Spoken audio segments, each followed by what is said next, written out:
વિદ્યાર્થી મિત્રો, આજે આપણે થોડા એનએમએસ નેટ 7 ના ટેટ કે પરીક્ષા માટે થોડા દાખલા જોઈશું. જો પહેલી રકમ છે 6, 7, 13, 20 અને 33, તો આની અંદર એકની બાદબાકી છે 7 નો પોચ 6, 3 એટલે 7 ની અને અહીંયા 13 ની. તો આની અંદર શું કર્યું? એક એક સંખ્યા ઉમેરી. 6 ની અંદર એકની અંદર 6 ઉમેર્યા 7 ગયા, 7 ની અંદર 6 ઉમેર્યા 13 ગયા. તો 13 ની અંદર આપણે 7 ઉમેરીશું તો કેટલા થશે? 20. તો 33 ની અંદર 20. જવાબ કેટલો આવશે? 53. ચલો બીજો દાખલો 4, 16, 64 ખાલી જગ્યા 1024. તો હવે આ શું કર્યો? 2 નો વર્ગ, 4 નો વર્ગ, 2 નો વર્ગ ડબલ કર્યો, 4 નો વર્ગ કર્યો, 4 ના ડબલ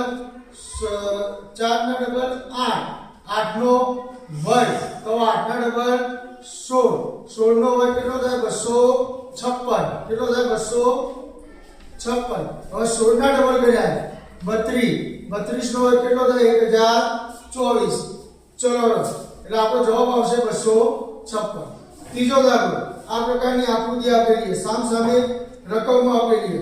તો પહેલા 3 નો વર્ગ 9, 5 નો વર્ગ 25, 2 નો વર્ગ 4.